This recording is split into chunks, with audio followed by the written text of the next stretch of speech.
Hello guys, hope you're well. Today we're back with another tutorial and we're going to do an app icon turning into a 3D design, and I choose the Amazon's app icon. I think we're gonna have fun turning this to 3D. First of all, I'd like to say thank you for everybody who subscribed to the channel. It really means a lot to me and helps me to bring you more stuff in the future. Okay, let's see how we can do this. So what I did, first of all, I created the shapes. It's always best to work with shapes because then you get the smoothest results. If you use any rasterized image, you will see rough edges. You don't want that. So just use shapes. I created the base, the logo, this tape. I used it, I mean, I named it part 1 and part 2 just to help me to um, find them.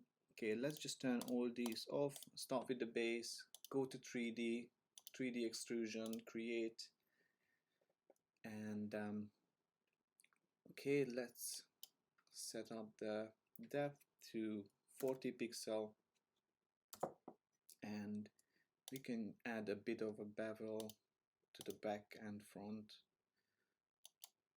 I don't know, just something subtle. Yeah, 2% will be fine. We can move on to the logo. Again, 3D extrusion, and use something smaller. Let's go with 6. Might be too small. Let's go to 8. Bevel, front's enough, and let's go to 15%. Yeah, seems fine.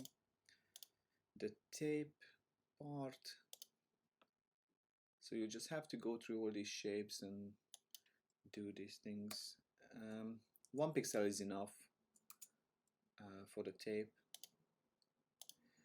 And then this part, I mean, I did try before, and I found it better to have it in this angle, so when you do the rotation, it's going to be much easier for you than you first. I cut it in an angle, it looked like this, trying to put it in place, but it just didn't work really. So this way is much easier. So let's go create another extrusion. Okay, got it. 1 pixel here, and then once it's all done, you just select them all and go to 3D, merge 3D layers, and take a moment to do it. Okay, on the 3D panel you have to select all the star icon elements. These are the shapes, so you select them all, and then once you're selected you can align them, and then you can go into the coordinates, move to the ground, and then just move it somewhere here. Yeah, let's just go a bit closer and turn around so we can see all the elements. Okay, let's move the logo into place just a tiny bit here. There we go. Tape part 1 and 2. There we go. Moving up to the top.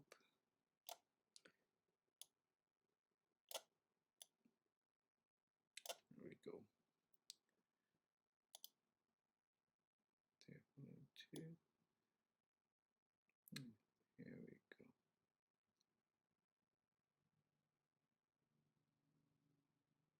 Yeah, something like this. Oh no, didn't work. There we go.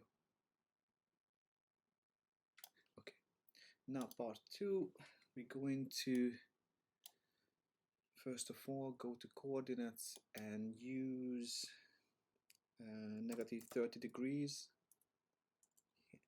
on the x-axis, and then change z-axis to negative 45 degree, and this should give us this nice effect. So let's just move it to place. You'll have to play with it a little bit, until you can move it into a place you want it. So yeah. Okay, I'm gonna take a little time here. Yeah. Oop.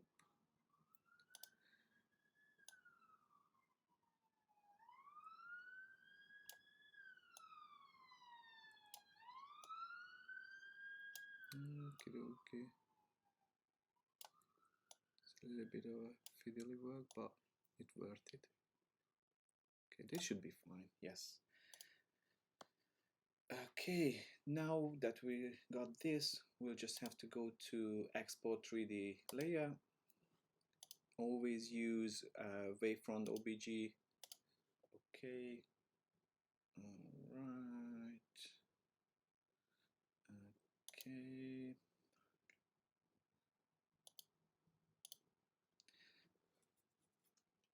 Okay, where is my stuff? There we go.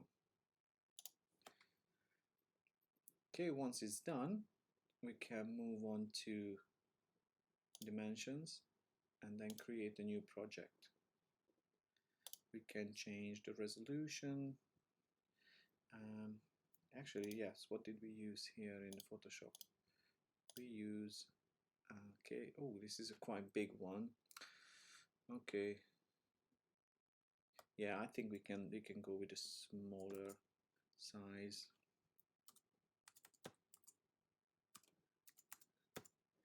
There we go. Okay, once this is done, we'll just create a plane, zoom out a little bit, and then scale it up. Scale it up nicely. And then import our object, our 3D model.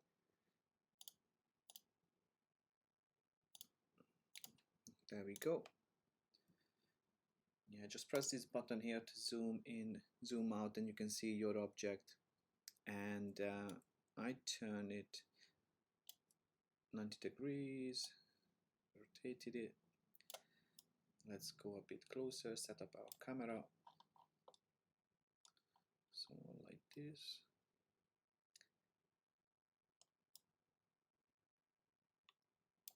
Okay.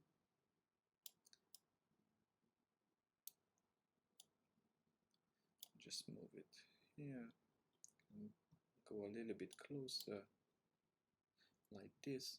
Once you find something you like, you can just save your view. I'm just gonna leave it like that and start to add materials to our object. Start with the base. I just used a made material, but I also created a texture, a cardboard texture in Photoshop, and I'm gonna include it in the file, and then you can just use it. Cardboard texture. It's just a plain cardboard material, very simple. Okay, once this done, you can move on to the logo. I use also this material, change the color to something darker. Yeah, but the roughness I change it to 20%. That seems fine. Okay, now the paper, I have to go back to Photoshop and just kind of color pick what I have here.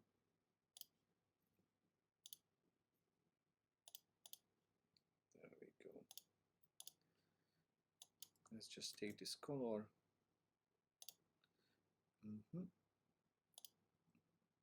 Add it to the bottom part.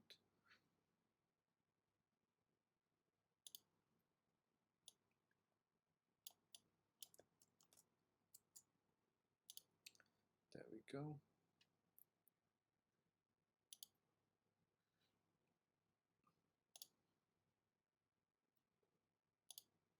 Okay, color pick the other side.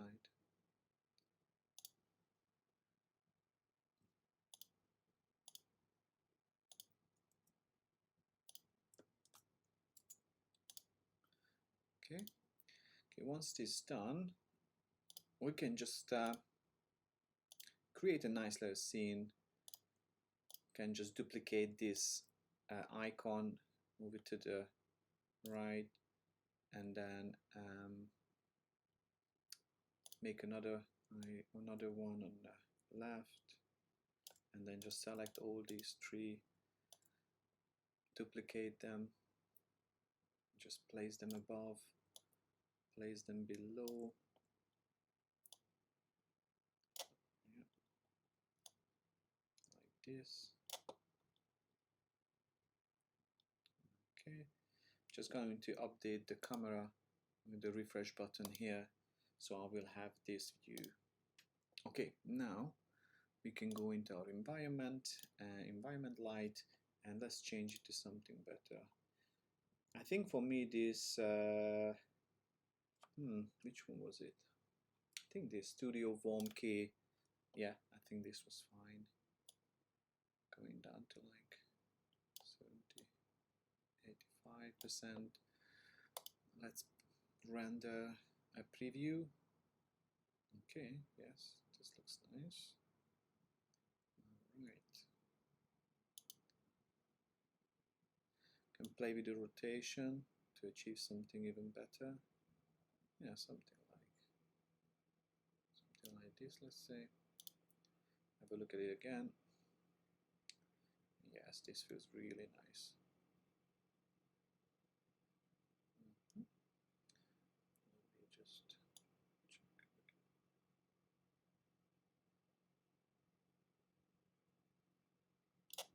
There we go.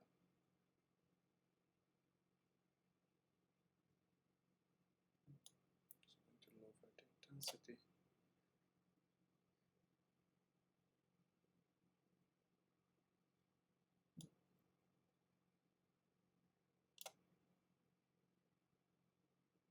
Yeah, not 100% sure. Sometimes you have to spend a bit of time before you find the one you like the most.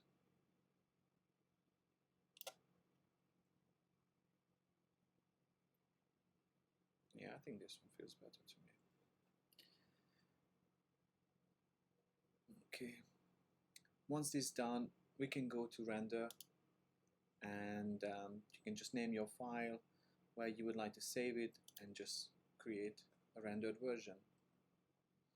Okay, this is going to take about 10 to 15 minutes depending on the power of your computer. So for me it's about 15 minutes. So I'm just going to skip ahead and see you on the next part, which is going to be going back to Photoshop and add some layer effects. Okay, so we finished with the render. So this is the final result. I had to go back and change the rotation of the lighting a little bit, but nothing major. So we can close this panel, we can close this folder, and we got the rendered image, which I'm going to turn into Smart Object. Okay, and let's add some effects to it. First of all, I like to add a vignette effect.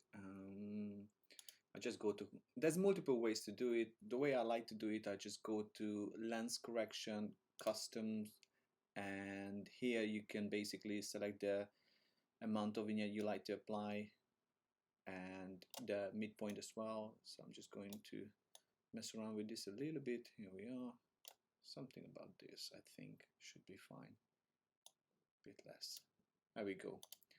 Once that's done, one more effect I like to add is a blur, and here I'm going to select the tilt shift blur.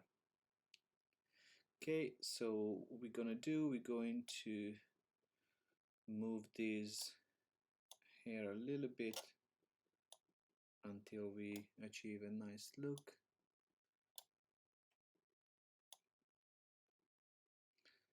Okay, here we are. There we go. Alright, let's see the amount, how much we want to blur it. Yeah, that should be fine. And like this. Okay, yeah, maybe a bit more.